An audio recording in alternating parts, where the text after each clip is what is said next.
నేను భయపడ్డానండి. ఇక్కడ ఏ భరణం ఎవరో అంటారు, నిమిషమే టైం ఇచ్చామని కంగారు పెట్టేసి ఏం మాట్లాడాలో ఏం మాట్లాడలేదో తెలియక కంగారు పడతామని 4 మాటలు రాసుకొచ్చాను, అది చదివేద్దామని. అది చదవడానికి ముందు ఏం మాట్లాడగలనో ప్రయత్నిస్తాను. ఇక్కడ ఎవరు లేరు, భరణలు లేరు కాబట్టి ఇంకా రాలేదు.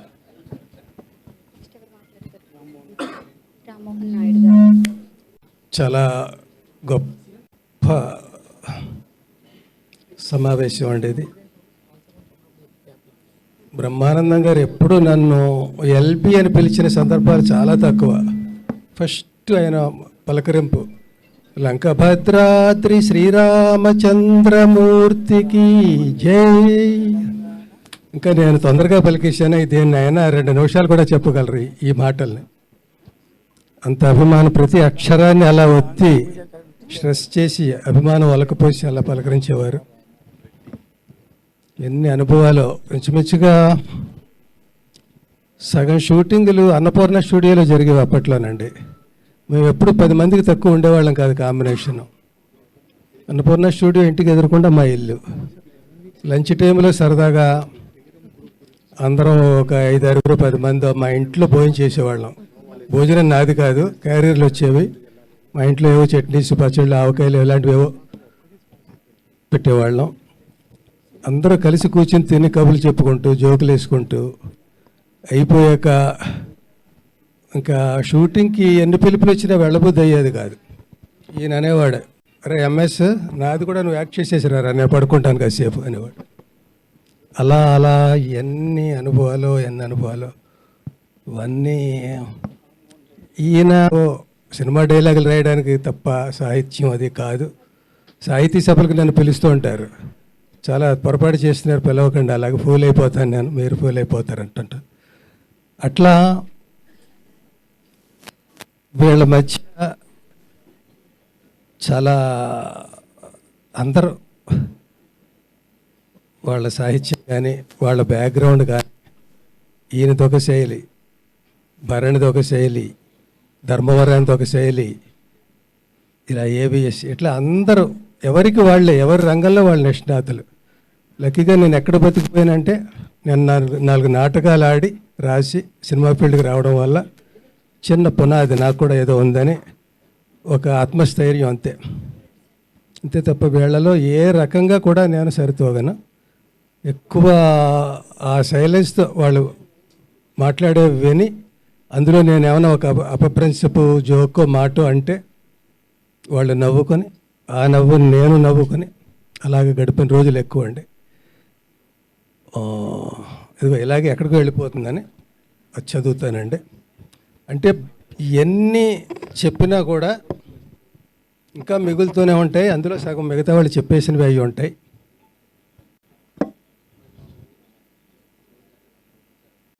దయచేసి ఎవరు స్క్రిప్ట్ ఇవ్వలేదు, నేనే రాసుకొచ్చాను.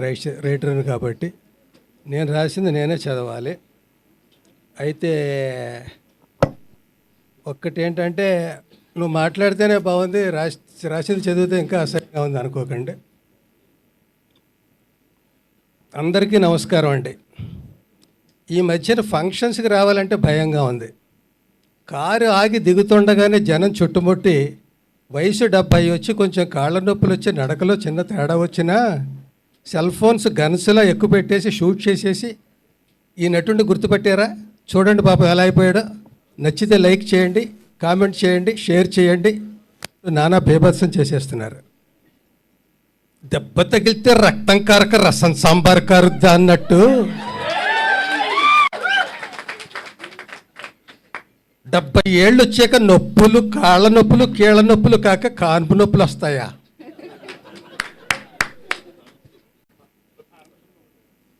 అందరూ బ్రహ్మానందం గారు అయిపోతే హాస్యం బ్రహ్మ పదార్థం అయిపోదు.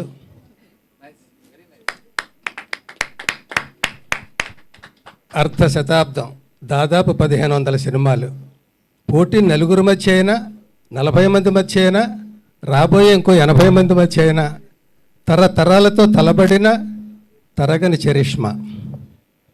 అది థియేటర్కల్ సినిమా అయినా, ఓటీటీ అయినా, టీవీ అయినా, సెల్ ఫోన్ అయినా, సోషల్ మీడియా అయినా, ఈవెంట్ అయినా, యాడ్ అయినా, మీమ్స్ అయినా, ఏదైనా ఎక్కడ చూసినా ఆయనే. ఆయనతో నటించని నటుడు లేడు, ఆయన నటించని సినిమా లేదు, ఆయన నటించిన పాత్ర లేదు, అసలు ఆయన నటించక్కర్లేదు, అసలు ఏం చెయ్యక్కర్లేదు, ఆయన కనిపించక్కర్లేదు, జస్ట్ ఆయన గుర్తొస్తే చాలు నవ్వు వచ్చేస్తుంది. ఒక్క మాటలో బ్రహ్మానందం గారు ఒక అపురూపం, ఆయనది ఒక హాస్య విశ్వరూపం. ఆయన పలికిన మాటలు రచయితగా కొన్ని నావైనందుకు, ఆయన పక్కన నటించినందుకు, భావాలు పంచుకున్నందుకు, నవ్వులు పెంచుకున్నందుకు, ఈ బహుదూరపు బాటసారి మహాప్రస్థానంలో కలిసి నడిచిన అడుగులు నావే 4 ఉన్నందుకు మురిసిపోతూ, శతమానం భవతి శతాయుః పురుష శతేంద్రియ ఆయుష్యేవేంద్రియే ప్రతిష్టతి.